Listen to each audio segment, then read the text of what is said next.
Una tormenta política en Israel tras las declaraciones de la jefa del Shabak esta semana, una amenaza hecha a todos los servidores públicos israelíes y el largo alcance de las ideas estadounidenses en la vida política israelí. Hoy discutimos todo esto. Soy Ilana Misel Diamant y esta es Ley Básica. Así que primero lo primero, feliz aniversario número 250, América. No pudimos grabar la semana pasada, así que por la vida, Lejaim. Pero vamos a volver a eso en un momento. Porque con los enfrentamientos explosivos entre la política y la corte, en su punto más alto, necesitamos discutir lo que está pasando ahora y cómo. Algunas ideas estadounidenses han ayudado, perjudicado y podrían volver a ayudar en la reconstrucción del orden constitucional de Israel. Hoy nos acompaña la experta en Derecho Constitucional Jonathan Green, autora de Justicia Rebelde. Bienvenida de nuevo al programa, Jonathan. Gracias, Ilana. Es un gusto estar aquí. Siempre es un placer tenerte aquí, así que vamos directo al tema. El jefe del Shabak, David Sini, dio unas palabras el martes por la noche en un evento del Instituto Argaman, que es, por supuesto, uno de nuestros proyectos hermanos en la formación de liderazgo conservador. Y en un discurso algo largo de media hora, también dijo algo que de alguna manera está sacudiendo a la intelectualidad israelí, a la prensa, y básicamente eso es que él debe su lealtad a los poderes representativos del gobierno.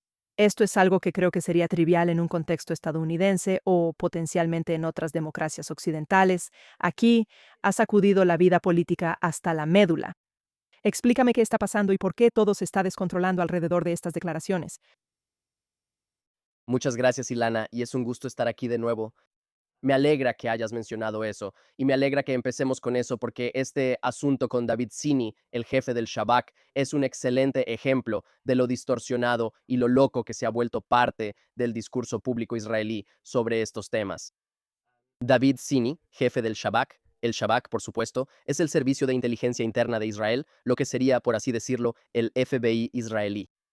Él estaba diciendo algo completamente trivial, y es completamente trivial en dos niveles, tanto en el nivel legal como en el nivel de principios, y volveré a eso en un momento. Pero quiero enfatizar que estaba siendo grabado. Él sabía que estaba siendo grabado, o sea, no es, ya sabes, algunas personas están tratando de presentar esto como si fuera una primicia o algo que, ya sabes, en secreto, sus opiniones ocultas fueron descubiertas y ahora expuestas. Por supuesto, él dijo esto en un entorno completamente público. Y todo lo que dijo fue que, como jefe del principal servicio de seguridad interna de Israel, está sujeto a la supervisión y control de las ramas electas del gobierno. Hablaré sobre por qué es tan extraño en Israel y por qué todos, o no todos, pero por qué, supongo, el grupo de la supremacía judicial o algunas otras partes de ese grupo han estado tan indignados al respecto. Pero esto es muy básico en dos niveles. Uno es, obviamente, el nivel legal. La ley estatutaria israelí y la ley que rige al Shabak, el Shin Bet, el Servicio de Inteligencia Interna, establece y estipula claramente que el Shabak está bajo la supervisión de las ramas electas del gobierno del primer ministro. Está ahí mismo. Está escrito en blanco y negro, como decimos en hebreo, es explícito y es indiscutible. Y en segundo lugar, por supuesto, a nivel de principios, una de las ideas más fundamentales de todo el pensamiento occidental, y quizá volvamos a esto con el 250 aniversario de Estados Unidos, una de las ideas más fundamentales de todo el pensamiento democrático occidental es que los cuerpos de seguridad, especialmente, es decir, no solo el gobierno ejecutivo en general, sino los cuerpos de seguridad, especialmente las organizaciones policiales y de inteligencia, deben estar bajo la estricta supervisión y control del gobierno civil elegido democráticamente. ¿Cómo puede sobrevivir una sociedad libre, liberal y democrática si sus agencias de seguridad, incluidas las agencias de inteligencia, no están sujetas al control civil? Entonces, ¿qué está pasando exactamente? Porque incluso ex jefes del Shabak y, por supuesto, líderes de partidos políticos que van a participar en las elecciones han salido a decir, ¿cómo es posible que él diga que es leal a los políticos, pero no al Estado? Está bien. ¿Cómo es posible que alguien encargado, en cierta medida, de proteger el régimen democrático real de Israel pueda decir algo así? Y no entiendo cuál es el salto conceptual que están haciendo. Así que en los últimos años, la Suprema Corte de Israel y sus representantes, tanto en la asesoría jurídica del gobierno como en otros lugares también. Por supuesto, en el campo de los supremacistas judiciales y en la izquierda política, han desarrollado esta idea loca, que los servidores públicos y funcionarios civiles y empleados del gobierno, incluyendo a los de los niveles más altos que ejercen el mayor poder, deben su lealtad o deben sus prioridades o sus obligaciones son hacia el Estado per se, el Estado en general, o a veces dirán hacia el interés público. Y el problema es que esto podría sonar bien en teoría y podría sonar, ya sabes, algo convincente. Como, por supuesto, todos los servidores públicos tienen un deber con el Estado y proteger los intereses y promover los intereses del Estado. Pero al final eso se vuelve una completa abstracción. Y lo que realmente quieren decir con eso, cuando lo dicen, es lealtad y fidelidad a la Suprema Corte, y lealtad y fidelidad a sus representantes. Y básicamente el estamento jurídico dominado por la izquierda política es quien toma las decisiones por estas personas. Y este es una especie de giro increíble, un giro terminológico que han hecho porque hablan de independencia, ¿verdad? Independencia de las organizaciones encargadas de hacer cumplir la ley, independencia de los organismos creados por ley o agencias gubernamentales, etc. Y normalmente lo que eso significa en otros lugares es independencia de la intervención directa en decisiones específicas, ¿verdad? No esperamos que el primer ministro o el gobierno electo le dicten al Shabak a quién investigar o cómo investigar o, ya sabes, detalles minuciosos de lo que hacen. Pero absolutamente sí esperamos que el gobierno electo tenga supervisión y control total sobre estas agencias, y eso incluye establecer prioridades. Eso incluye hacer indicaciones generales sobre la asignación de recursos. Incluye poder contratar y despedir a personas clave dentro de estas organizaciones si consideran que su comportamiento es insatisfactorio. Y esto es lo que la izquierda en Israel ha hecho y lo que el campo de los supremacistas judiciales ha hecho. Han confundido la idea de independencia ordinaria, que es, sí, estas agencias deberían tener cierto grado de independencia, no deberían ser intervenidas regularmente solo por capricho de los políticos. Y han confundido esta idea con una idea muy peligrosa de independencia, o lo que a veces llaman autonomía, que es que estas organizaciones deberían ser completamente libres, según estas personas.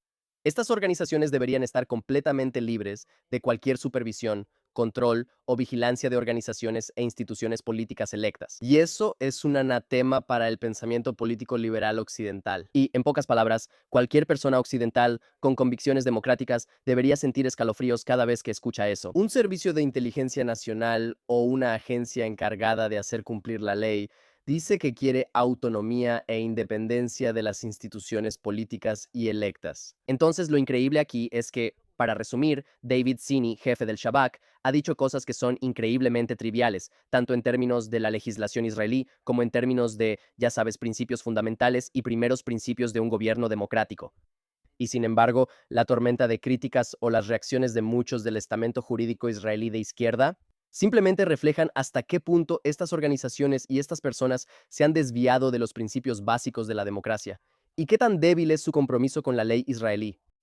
Así que voy a echar más leña al fuego antes de que intentemos volver a conectar esto con los principios fundacionales, las ideas y pensar en el camino a seguir. Que es que también hubo una decisión realmente interesante que se emitió esta semana, que es una más en una larga serie de casos relacionados con la segunda autoridad de radiodifusión, algo que es un poco complejo. No quiero entrar demasiado en detalles ahora mismo. Tal vez puedas mencionar algunos de los puntos generales, pero el caso en sí es bastante técnico, así que me sorprendió ver eso. Incluso en, digamos, The Times of Israel, otro sitio web de noticias importante, había un gran titular justo debajo de, ya sabes, Irán y Turquía, relacionado con la posibilidad de, esto fue a raíz de esta decisión, despojar una especie de inmunidad profesional o protección contra demandas civiles para los funcionarios públicos que no cumplan con las decisiones judiciales, ¿verdad? Y ha habido esta controversia creciente en Israel sobre a quién y está a la vista de todos. O sea, ni siquiera es cuestión de, sabes, a la gente le gusta usar el término estado profundo, al que soy increíblemente alérgica. Pero digamos, ya sabes, el estado profundo contra el gobierno electo o algo así. Es una discusión muy abierta en Israel, en la esfera pública, donde la gente está diciendo, está sopesando la pregunta de a quién le debe realmente su lealtad la burocracia. Y es como si esta semana la Corte hubiera salido y dicho, bueno, ya sabes, nos la debe a nosotros, nosotros representamos el Estado de Derecho. Y eso ha estado generando sus propios titulares. Como dije, se ha informado de manera bastante acrítica en inglés. En hebreo hay personas en ambos lados de la cuestión. Quizá puedas contarnos un poco más sobre eso.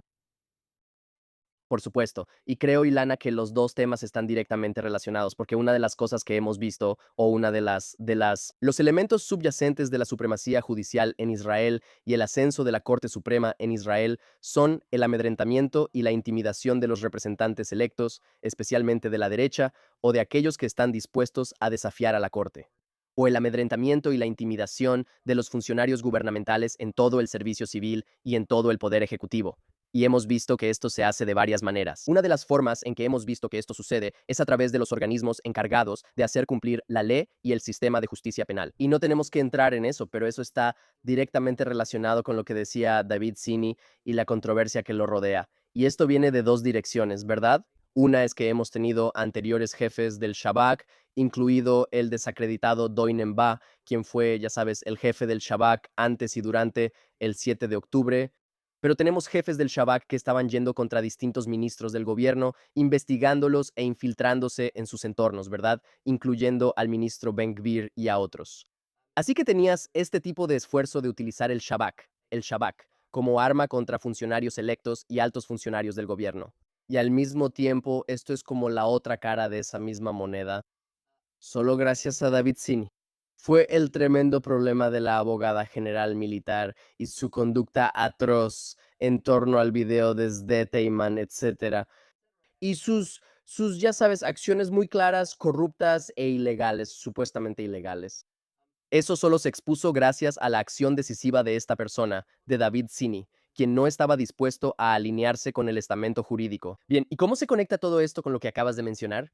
Bueno, la Corte Suprema de Israel insinuó recientemente o insinuó de manera muy, muy fuerte que si los funcionarios del gobierno no empiezan am, a no cumplen con los mandatos de la Corte, incluso cuando estos son claramente, manifiestamente ilegales, ¿verdad? Entonces, incluso si la Corte da una orden claramente, manifiestamente ilegal, que contradice directamente el texto expreso de la ley, la Corte está diciendo, oye, si eres un funcionario del gobierno y no cumples con esto, incluso si tienes, por cierto, una orden legal de tu superior, ¿verdad? Tenías una orden legal de tu superior conforme a la ley. Si no cumples con esto, estarás expuesto a responsabilidad civil.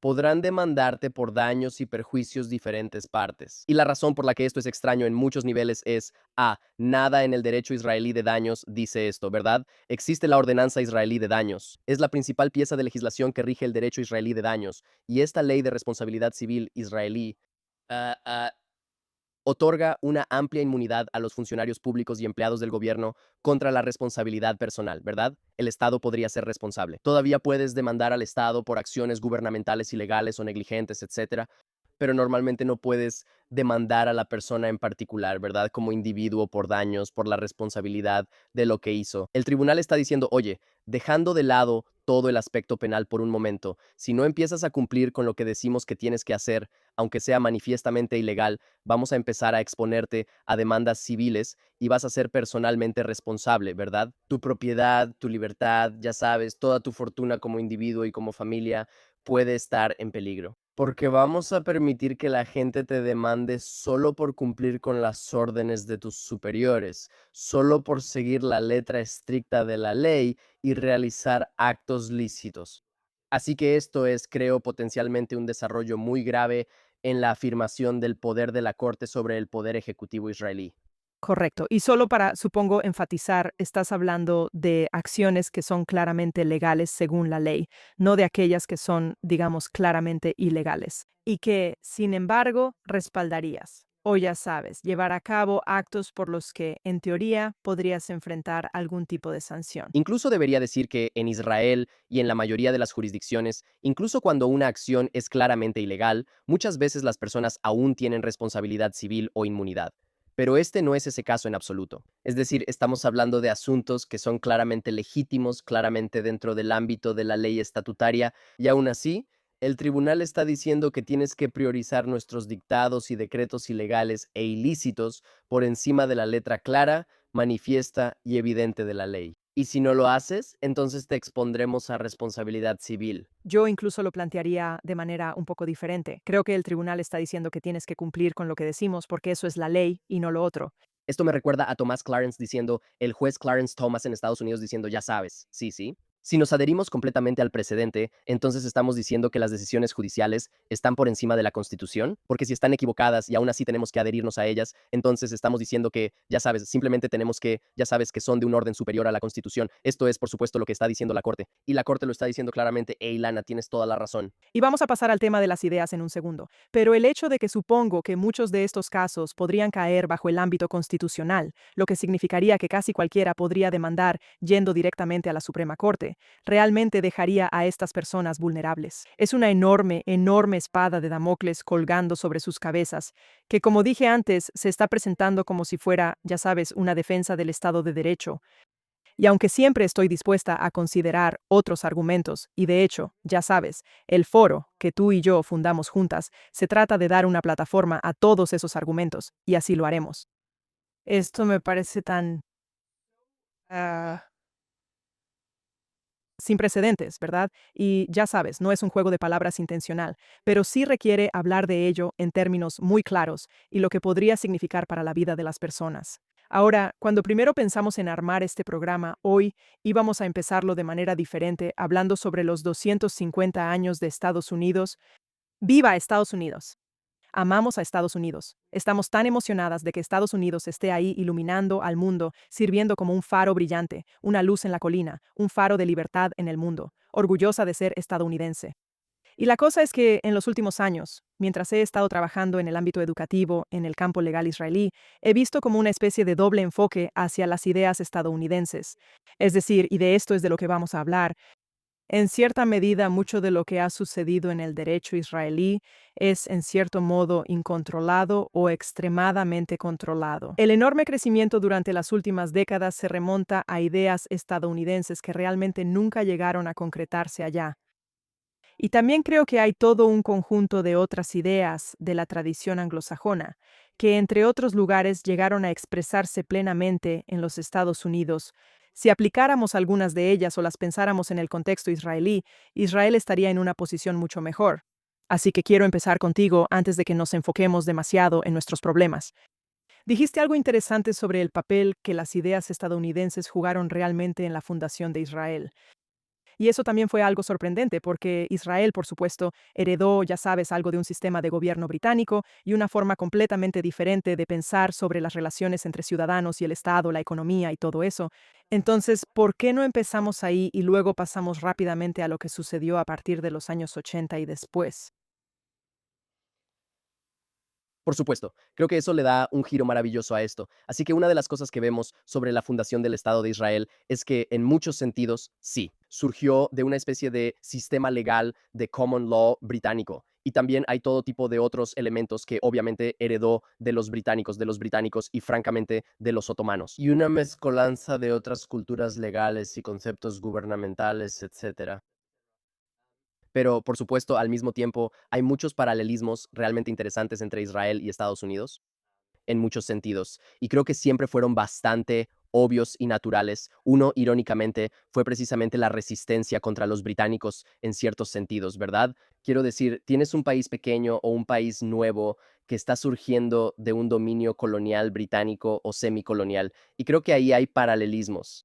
En segundo lugar, tenías un país que fue establecido por refugiados para refugiados en muchos sentidos. Por supuesto, en Israel no era solo para refugiados en general, era para refugiados judíos o para judíos de todo el mundo, pero aún así, creo que hay elementos muy similares y muchos paralelismos allí. También tenías una mentalidad de desvalido, ¿verdad? Luchando contra las adversidades. Sí, Israel no estaba luchando contra Inglaterra, estaba luchando contra 7 ejércitos árabes, pero en ambos casos tenías una especie de grupo improvisado, una fuerza militar mucho más inferior luchando contra un adversario abrumador, y aún así logró una victoria en su lucha por la independencia.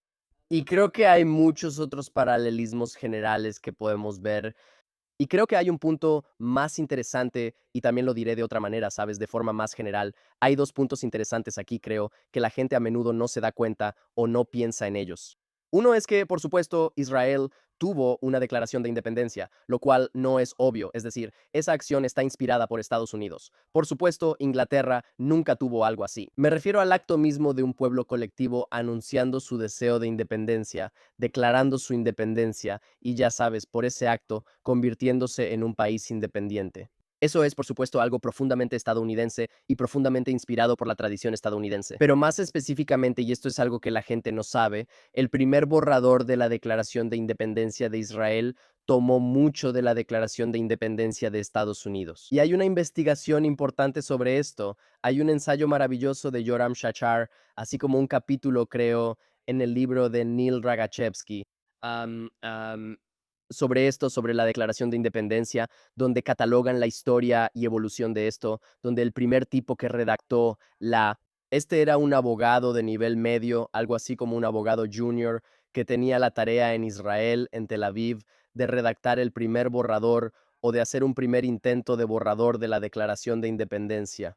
Y lo primero que hace es abrir la Declaración de Independencia de Estados Unidos y copiar diferentes partes y secciones de ella en su primer borrador. Ahora, por supuesto, a medida que este borrador evolucionó, etcétera, y a medida que, ya sabes, eventualmente maduró hasta convertirse en la actual Declaración de Independencia, pasó por muchos cambios. Y es difícil identificar esas partes hoy en día, pero claramente puedes ver algunos de esos ecos.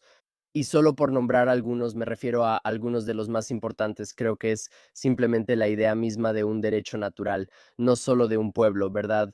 Ya sabes, derechos inalienables de los individuos frente al gobierno, pero un derecho natural de un pueblo, ¿verdad? Nosotros el pueblo, la idea en la Declaración de Independencia del derecho del pueblo a constituir su gobierno, a abolir el gobierno, etcétera. Esto es algo que se refleja en la Declaración de Independencia de Israel, que habla sobre el derecho natural del pueblo judío en la tierra de Israel, etcétera. Hay otros elementos también, pero creo que eso es algo realmente interesante de lo que la gente no está consciente. Tienes estos elementos básicos fundamentales que realmente pasaron de manera muy directa de la Declaración de Independencia de Estados Unidos a la Declaración de Independencia de Israel. Y creo que no hay duda, y el registro histórico lo confirma, que los israelíes en 1948 vieron muchas similitudes y en gran medida se veían a sí mismos como, hasta cierto punto, ¿verdad?, los herederos de esa tradición de un país que afirma su independencia y se convierte en un estado independiente. Creo que definitivamente se inspiraron en la Declaración de Independencia de Estados Unidos. Que por supuesto, sabes, también estaba inspirada a su vez. Benayot, como decimos en hebreo, entre otras cosas, por ideas judías. Así que es una bonita simbiosis histórica. Bien, así que eso es, ya sabes, significativo, dramático e interesante para entender eso.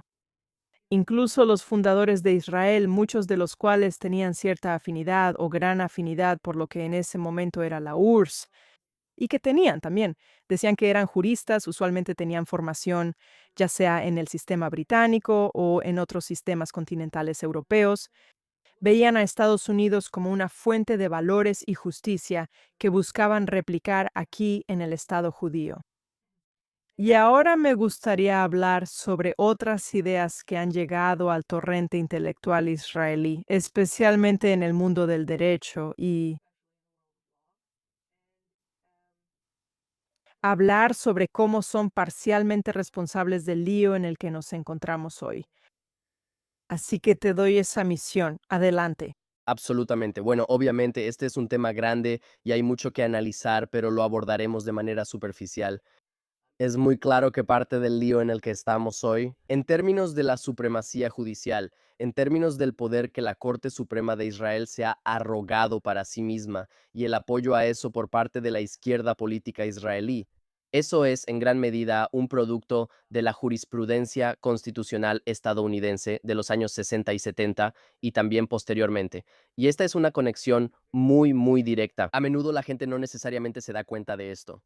Pero antes que nada, es ampliamente aceptado y reconocido que el sistema legal israelí está fuertemente influenciado en general por el sistema legal estadounidense. La mayoría de los profesores de derecho israelíes van y obtienen su doctorado en las universidades de la Ivy League en Estados Unidos, lo cual en sí mismo es inusual. Los académicos israelíes generalmente prefieren publicar en revistas estadounidenses, etcétera, pero más específicamente, los jueces israelíes, y por supuesto principalmente Aharon Barak, también Itzhak Semil y varios otros, los jueces israelíes, Explícitamente, conscientemente y deliberadamente, vieron en Estados Unidos una fuente de inspiración y como una fuente de la cual derivaron muchos de sus propios principios constitucionales y sus revoluciones constitucionales. Pero mucho más específicamente, y aquí es donde las cosas se ponen interesantes. No es, desafortunadamente, no es solo mirar a Estados Unidos en general y por sí mismo y tomar todo el conjunto de principios estadounidenses y tradiciones constitucionales estadounidenses, incluyendo, de lo que podemos hablar de algunos, pero incluyendo, ¿verdad?, evitar una concentración absoluta del poder o incluyendo la soberanía popular, etcétera, incluyendo el gobierno limitado y otros mecanismos y elementos. Lo que hizo la Corte Suprema de Israel, lo que hizo Aharon Barak, fue examinar elementos muy específicos de la jurisprudencia estadounidense en los años 60 y 70. Así que estamos viendo la Corte Warren y después la Corte Burger y después algunos otros elementos de la jurisprudencia constitucional estadounidense. Y la Corte Suprema de Israel, especialmente Aharon Barak, analizó ciertas doctrinas que la Corte Suprema de Estados Unidos había desarrollado, específicamente cosas como el debido proceso sustantivo o el constitucionalismo viviente, o una visión altamente expansiva y creativa de la interpretación de leyes, de la interpretación constitucional y del papel judicial. Pausamos un segundo porque no todas las personas que ven el programa son abogadas. Así que solo quiero tomar un par de esas cosas y explicar su importancia en una sola frase, ¿sabes? Absolutamente. Tuvimos una época en la Corte Suprema de Estados Unidos, especialmente en los años 60 y 70 y un poco después también, que fue disminuyendo poco a poco, pero hubo una época dorada en la jurisprudencia constitucional estadounidense en la que la Corte Suprema se volvió más creativa que nunca y más liberal que nunca. No me refiero solo a la izquierda política, me refiero al liberal en cuanto a la forma en que interpretaba y aplicaba las leyes. Y lo que hizo la Corte Suprema de Estados Unidos en esos años fue desarrollar una serie de doctrinas que le permitieron, básicamente, ignorar el texto de la Constitución, insertar disposiciones en la Constitución que nunca estuvieron ahí o que nunca se pretendió que estuvieran ahí. Y básicamente hizo que la propia Corte Suprema de Estados Unidos y sus jueces se convirtieran en los autores de una nueva Constitución estadounidense. Y a veces hicieron esto de manera muy explícita, es decir, decían, ya sabes, nosotros los jueces estamos canalizando el sentimiento social moderno a través de la Constitución y de la Corte. Y estamos canalizando eso hacia la vida pública y hacia la legislación, etcétera. Así que, y esto se considera, ya sabes, un alejamiento radical de la jurisprudencia y las tradiciones previas de la Suprema Corte de los Estados Unidos. Y esto, en muchos sentidos, desató una ola en todo el mundo y especialmente en Israel, donde muchos otros tribunales y jueces alrededor del mundo vieron eso y dijeron, espera, nosotros también podemos hacer eso. Si los jueces de Estados Unidos pueden salirse con la suya haciendo esto, nosotros en un país como Estados Unidos, donde estas ideas se toman tan en serio, entonces quizá nosotros también podamos hacerlo. Y aquí es donde Aharon Barak y la Suprema Corte de Israel se inspiraron tanto en estos jueces y sus doctrinas específicas y dijeron, oye, nosotros también podemos lograr un tipo de revolución similar, donde otorgamos a los jueces un enorme poder para definir políticas públicas en el que nos arrogamos ciertas facultades, atribuciones y privilegios que nunca antes se les habían otorgado a los jueces. Y lo más importante, donde podemos básicamente abandonar la ley como la conocemos y empezar a tomar decisiones judiciales, esencialmente decretos arbitrarios y unilaterales que no tienen ninguna base en el texto legal, la historia legal ni la tradición legal. Y esto es lo que la Suprema Corte de Israel empezó a hacer. Correcto. Con el propósito de impartir justicia. Correcto. Con el propósito de objetivos supuestamente ilustrados, ¿verdad? Ya sea justicia, derechos humanos, democracia en general o cualquier principio abstracto y vago que quieras invocar. Y como bien observas, sí. Así que, o sea, los jueces siempre hicieron esto bajo el pretexto de, y quizás bajo la creencia genuina de que están, ya sabes, canalizando algún principio genuino e importante en una democracia y en una sociedad libre. Pero el resultado real siempre ha sido, y esto es cierto en Estados Unidos, fue cierto en Estados Unidos y es cierto hoy en Israel, es simplemente la imposición de políticas, la imposición de reglas y resultados a la sociedad por parte de un grupo no electo de burócratas. Así que si solo fuéramos tú y yo hablando, diría, bueno, un excelente ejemplo de esto es la enorme importancia que se le da a Ronald Dworkin en los estudios jurídicos. Pero aquí no estamos hablando solo tú y yo. Así que lo que realmente me gustaría hacer cuando hablamos, digamos, de la primacía de estas ideas o de la prominencia de estas ideas, es tomar un caso real donde han tenido influencia, que ya sabes, en el que tal vez cambiaron el resultado en comparación con lo que la corte israelí podría haber hecho hace varias décadas. Si eliges a los jaredíes, probablemente terminaremos discutiendo sobre el resultado, pero puedes elegir cualquier tema, está abierto. No, absolutamente. Creo que realmente este tema ha permeado la jurisprudencia de la Corte Suprema, En el sentido de que puedes encontrar ecos de este enfoque estadounidense radical que hemos encontrado, que ha sido importado a Israel.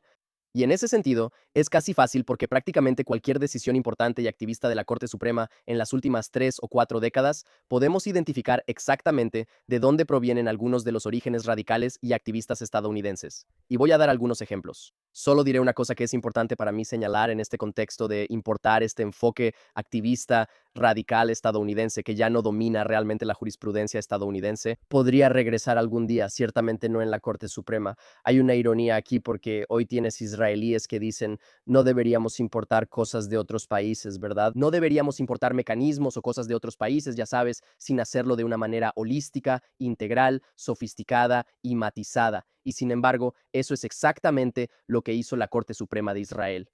Y este es el otro lado de eso. Eso es lo importante aquí. Lo que hizo la Corte Suprema de Israel, ¿cierto? Importó algunos de estos elementos radicales y estoy seguro de que hablaremos más de esto en un momento, pero los importó sin ninguno de los mecanismos o principios típicos de moderación o mitigación que tienes en Estados Unidos. Así que tienes esta forma desnuda de poder judicial, este poder desnudo, como me dijo Joshua Kleinfeld, este poder judicial desnudo y palpitante, que la Suprema Corte de Israel importó de la Suprema Corte de Estados Unidos, pero lo hizo sin ninguno de los factores limitantes que existen y que restringen y contienen incluso ese poder en el sistema estadounidense. Y aquí, esa es una de las razones por las que en Israel ha podido descontrolarse o salirse de control. Y podríamos volver a eso, pero hablemos de algunos ejemplos porque los pediste. Sí, un ejemplo es el reclutamiento de los jaredíes, no porque, y obviamente podemos hablar mucho sobre el reclutamiento de los jaredíes y los desacuerdos sobre este tema.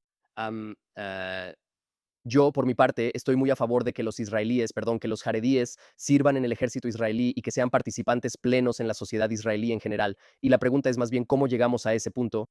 Pero lo que está claro o la conexión aquí que vemos entre las Cortes Supremas es A, la disposición de involucrarse en una controversia pública tan descarnada y disputada y B, con tan poca base legal de cualquier tipo. Y uno de los ejemplos que creo que son más relevantes de Estados Unidos es Roe contra Wade. Wade y el tema del derecho al aborto, el derecho constitucional al aborto en Estados Unidos. Y una de las cosas que dijo el juez Scalia en el caso de 1992 de Planned Parenthood contra Casey, y este es otro caso sobre Roe contra Wade. Wade y el derecho al aborto, donde la Corte Suprema de alguna manera confirmó Roe contra Wade. Wade o confirmó el derecho al aborto en Estados Unidos. El juez Scalia, en una opinión disidente, dijo, lo único que están haciendo es volver este tema aún más controversial, y solo están haciendo que este sea un tema aún más arraigado y más intratable. En lugar de dejar que el público llegue a un compromiso, en lugar de permitir que la gente lo discuta y tome sus propias decisiones, a través del proceso político, a través del debate público, están imponiendo esta solución, este resultado a la sociedad sin dejar que pase por el proceso que es necesario para hacerlo, y de esa manera lo están empeorando. Y esto es, en muchos sentidos, lo que pasó en Israel con la exención del servicio militar para los ultraortodoxos. Porque la Corte ha estado interviniendo en este tema sin base legal, sin fundamento en la ley desde 1988, desde el famoso fallo Ressler en 1988, cuando decidió que era justiciable, y esto sigue y sigue. Debo decir, por supuesto, que hablo de esto extensamente en mi libro. No he mencionado mi libro lo suficiente todavía, pero Justicia Rebelde, el auge de la supremacía judicial en Israel, consíguelo en Amazon. Pero hablo de esto extensamente en mi libro, pero tienes esta situación en la que la Corte ha estado entrometiéndose incesantemente con el tema del reclutamiento de los ultraortodoxos, uno de los temas más controvertidos e intensamente debatidos en la vida pública israelí. Pero el otro elemento que diré sobre esto no es solo el hecho de que sea una controversia pública, lo cual es exacerbado por la Corte, es la ilegalidad de esto, ¿verdad? En Roe contra Wade y en el derecho estadounidense al aborto, claramente no hay ninguna base jurídica constitucional. Nunca ha habido una base para decir que existe un derecho constitucional al aborto. Puedes tener opiniones sobre si esto es bueno o malo. Puedes tener opiniones sobre esto a nivel de política pública, a nivel moral, a nivel liberal, y las opiniones de todos difieren, eso está bien. Pero el argumento de que la Constitución de los Estados Unidos otorga un derecho constitucional al aborto siempre ha sido un argumento legal sumamente débil. No tenemos que entrar en eso ahora.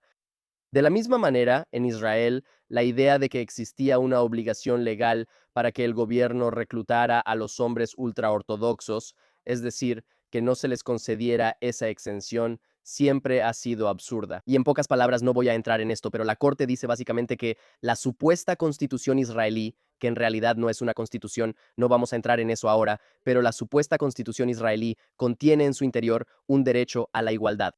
Y por lo tanto, el derecho a la igualdad obliga al gobierno a no eximir a los hombres ultraortodoxos.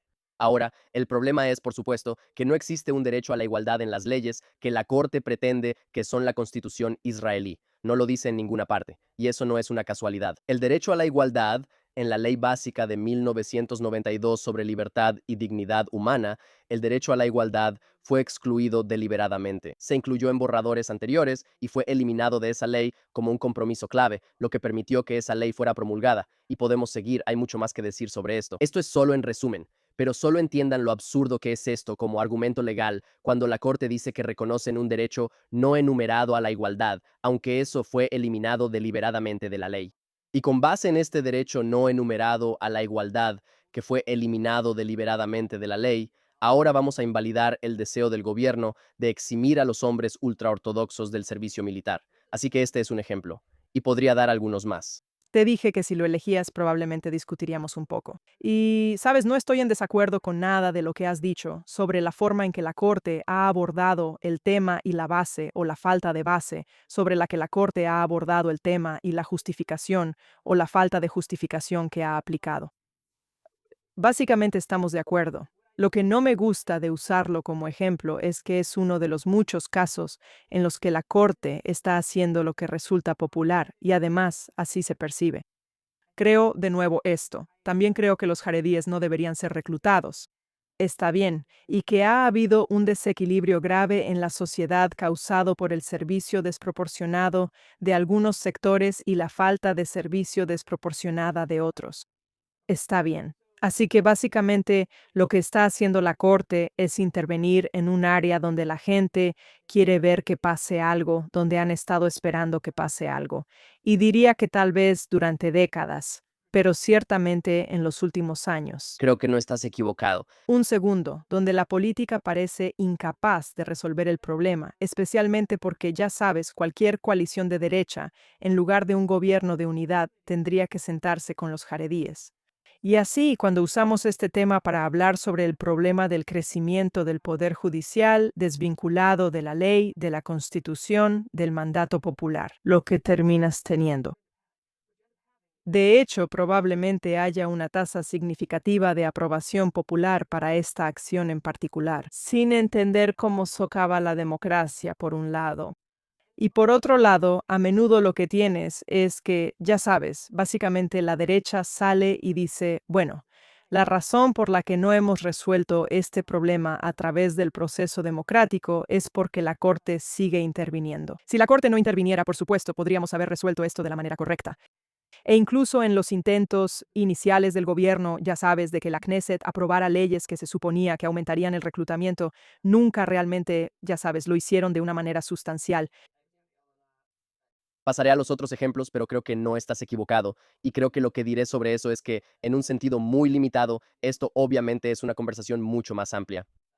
Pero creo que tienes razón en el sentido de que esto es así. Una de las críticas contra este tipo de intervención judicial es que les da a los políticos una excusa y los absuelve de la responsabilidad por su propia negligencia. su propia incapacidad para resolver problemas importantes y ofrecer soluciones. Esto solo les da a los políticos la capacidad de decir, todo esto es culpa de la Corte, o todo esto es, ya sabes, si la Corte no interviniera, habríamos hecho mucho más. Habría sido así, por eso creo que ese es uno de los muchos argumentos en contra de ese tipo de intervención judicial, que no digo que absuelva a los políticos, pero les da la oportunidad de fingir o de afirmar que están absueltos de la responsabilidad por estos asuntos. Pero en segundo lugar, si me limito solo al contexto de entender los paralelismos con Estados Unidos y la forma en que Israel tomó tanto de ahí, la Suprema Corte de Israel tomó mucho de Estados Unidos, diría que esto es una de las cosas que Estados Unidos hizo muy parecido a lo que hizo la Suprema Corte de Israel, que es decir, estamos canalizando el sentimiento público genuino sobre este tema. Y lo estamos haciendo porque el proceso político y las instituciones políticas no son capaces de canalizar genuinamente la opinión pública auténtica sobre este tema, entre otras cosas. Ahora, podríamos entrar en una conversación más larga sobre si eso tiene sentido, pero creo que esto siempre ha sido, primero, uno de los argumentos que los tribunales siempre han esgrimido en este contexto, especialmente la Corte estadounidense, y que la Corte israelí ha tomado y adoptado de manera muy enérgica. Y en segundo lugar, creo que es, en última instancia, am, ah, un argumento muy pobre, tanto desde una perspectiva legal como desde una perspectiva de políticas públicas. Pero estoy completamente de acuerdo en que es muy atractivo y en muchos sentidos es convincente. Y es una de las razones por las que la Corte puede salirse con la suya, porque eligen temas que sí tienen algún tipo de apoyo público amplio. Pero déjame darte dos ejemplos que creo que ilustran mejor el punto que estamos tratando de plantear. Uno es el caso de Lara El Qasim, donde, bueno, diré esto, nuestros espectadores podrían estar familiarizados, tal vez no, pero lo diré muy rápido. Israel tenía una ley vigente que fue legislada bastante recientemente en ese momento, y esta ley decía que los activistas de BDS, ¿verdad? Personas que promovían el movimiento de boicot, desinversión y sanciones contra Israel, no recibirían visas de entrada a Israel, ¿verdad? Ya sea como turistas o lo que sea. Simplemente no recibirían visas de entrada a Israel. Bueno, una activista así, Lara El Qasim, intentó entrar a Israel y en el aeropuerto se le negó la entrada. Por esa misma razón, ella era una activista de BDS clara y sin tapujos, tanto históricamente como probablemente también en el presente. Y sin entrar demasiado en detalles, de nuevo hablo de esto en el libro Justicia Rebelde, el auge de la supremacía judicial. Consíguelo en Amazon. Sí, Consíguelo en Amazon. Ya sabes dónde está, ahí lo tienes. Entonces, la Corte Suprema de Israel, finalmente, y esto obviamente fue impugnado en la Corte por Lara El Qasim, la Corte Suprema de Israel, obligó al gobierno a dejarla entrar, obligó al gobierno a permitir la entrada. Una activista de BDS que claramente no velaba por los intereses de Israel, que claramente no tenía ningún derecho legal, es decir, no era ciudadana israelí en ningún sentido. Esta es una persona que no tiene ningún derecho legal o estatutario para entrar a Israel. Y la Suprema Corte de Israel hizo dos cosas que creo que son relevantes también para la conversación en Estados Unidos. A. Intervinieron en la discreción ejecutiva de manera flagrante, es decir, la ley estatutaria claramente le otorgaba al ministro del Interior y al gobierno ejecutivo electo la prerrogativa y la discreción para tomar una decisión sobre esto. Y les corresponde a ellos elegir, según la ley estatutaria, cuándo otorgan una exención o a quién le otorgan este tipo de visas. Y la Corte simplemente reemplazó eso por completo y simplemente se puso en el lugar del Poder Ejecutivo israelí. Y esto es algo que la Corte Suprema de los Estados Unidos también ha hecho, aunque bajo doctrinas diferentes. Y luego, en segundo lugar, a nivel de interpretación estatutaria, la Corte Suprema simplemente interpretó el estatuto relevante de una manera que no tenía nada que ver con su texto, con su propósito, con su propósito. Pero más bien, la Corte Suprema decidió atribuirle a esa ley estatutaria todo tipo de significados y propósitos que no están ahí, que nunca estuvieron ahí, y para los cuales nunca fue creada. Y esto se toma directamente de algunas de las posturas más radicales que se encuentran en la jurisprudencia estadounidense y en los círculos académicos estadounidenses. Y esas conexiones se pueden ver muy claramente. Y este es un ejemplo donde el sentimiento público israelí está claramente a favor de no dejar entrar a activistas del BDS a Israel, ¿verdad? Y en este sentido, creo que el gobierno israelí estaba reflejando muy fielmente, creo, la manera típica en que el público israelí vería este tipo de cosas. Y esta es la manera en la que la Corte Suprema estaba tomando decisiones completamente fuera de la ley, sin ninguna base legal, que estaban dictando políticas simplemente porque a la Corte le gustaba más esa política y ya. Y esto a pesar de un claro apoyo público a las acciones del gobierno. Así que Laura Al-Qassim es un ejemplo. Y podría dar un ejemplo más sobre rehenes y combatientes enemigos. Pero dime, Ilana, si quieres que haga una pausa por un momento. Creo que necesitamos hacer una pausa y también vamos a tener que pasar a nuestra última pregunta muy pronto.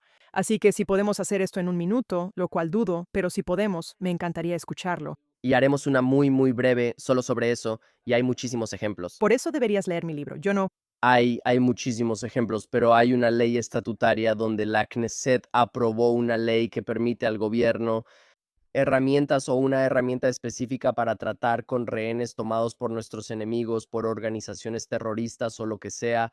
Y esa herramienta era que el gobierno israelí podía detener a combatientes enemigos ilegales, ¿cierto? Podíamos detener, capturar y retener a personas de Hezbollah, de Hamas, de otras organizaciones, y podíamos usarlas como moneda de cambio. Podíamos usarlos como parte de nuestros esfuerzos para recuperar rehenes. Y esto fue a mediados de los 2000, ¿de acuerdo? El contexto era Ron Arad y luego, por supuesto, Gilad Shalit y otros. Y la Knesset hizo esto. Quiero decir, de nuevo, no entraré en detalles. La Knesset hizo esto debido a varias sentencias de la Corte Suprema que ya limitaban la capacidad del gobierno para hacerlo, de nuevo, de manera un poco ilegal, sin realmente ninguna base legal.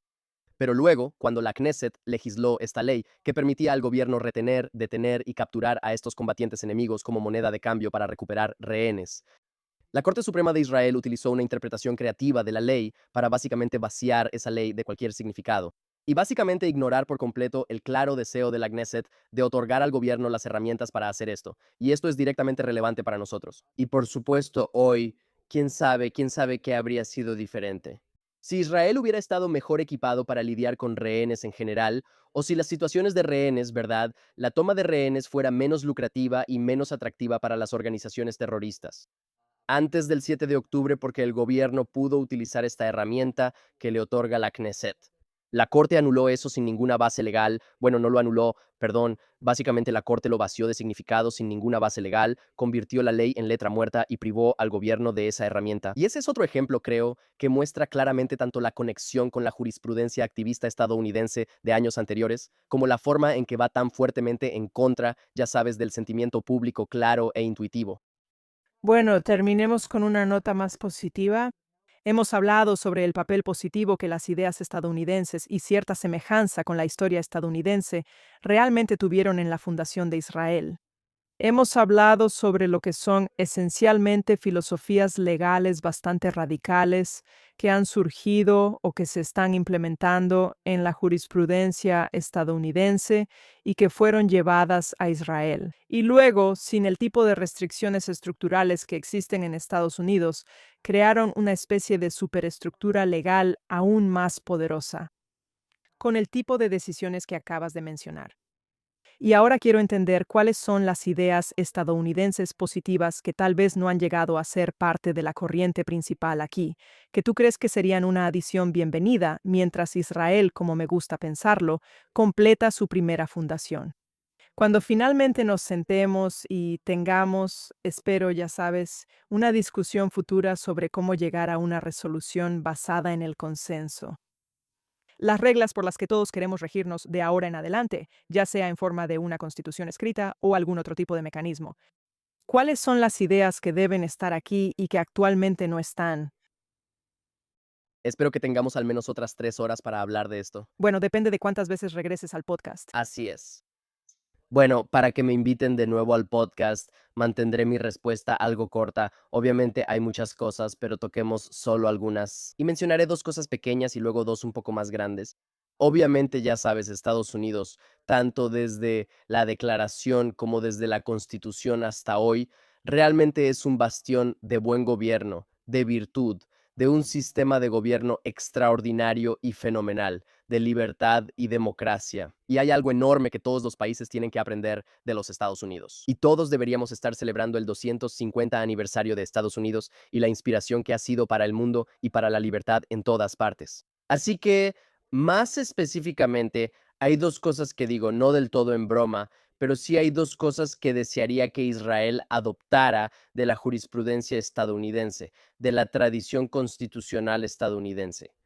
Una es lo que se llama las reglas de Ashwander, y no entraré en detalles, pero Como es bien sabido, el juez Brandeis de la Corte Suprema de Estados Unidos desarrolló una serie de reglas de deferencia judicial hacia los representantes electos y hacia el Congreso.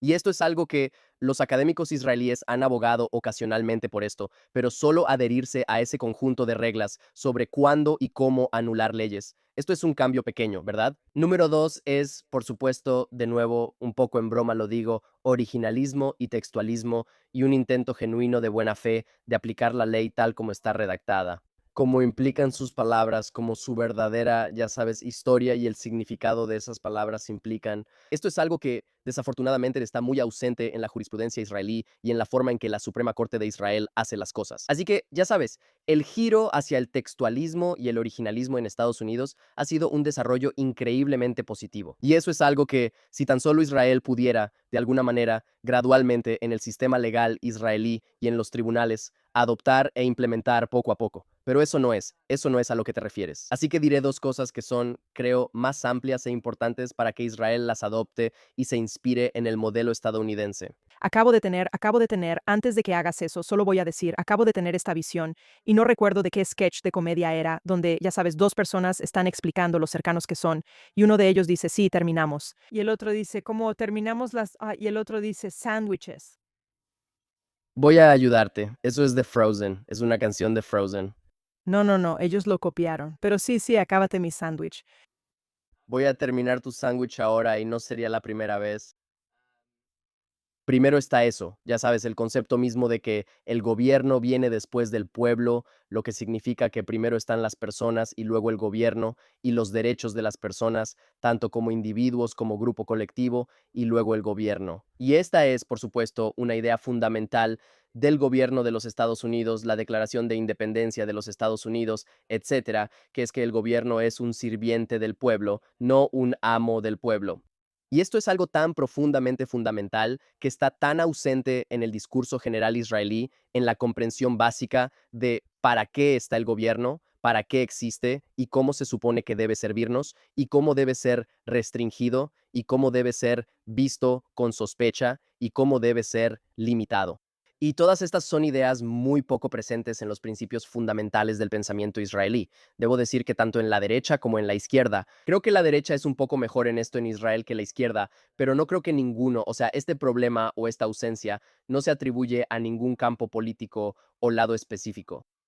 Y agregaré, es un tema un poco aparte, pero obviamente está profundamente relacionado. Pero esto es más específico, pero creo que hay algo aún más importante que Israel necesita entender con mayor urgencia, que es la profunda desconfianza hacia las fuerzas del orden, específicamente, y hacia el poder del Estado. Ya sabes, el poder del Estado am, ah, ah, utilizando su poder coercitivo, ¿verdad? Las agencias de aplicación de la ley, la policía, los servicios de inteligencia, etcétera. La tradición estadounidense, esto proviene de su visión de un gobierno limitado en general, pero también en realidad, mucho más específicamente, de la experiencia en la tradición británica y en otros lugares. La tradición estadounidense tiene esta idea profundamente arraigada de sospecha hacia las fuerzas del orden y la policía, y hacia los poderes policiales del gobierno, el ejercicio del poder violento del gobierno contra los ciudadanos y contra el pueblo. Y esto es algo que, ya sabes, siempre digo que se demuestra, ya sabes, cuando en Estados Unidos estudias derecho constitucional, primero que nada estás estudiando procedimiento penal, ¿verdad? La cuarta, quinta y sexta enmiendas son procedimiento penal. Y viceversa. Si estás estudiando procedimiento penal en Estados Unidos, lo primero que realmente estás haciendo es estudiar derecho constitucional. Este no es el caso en Israel.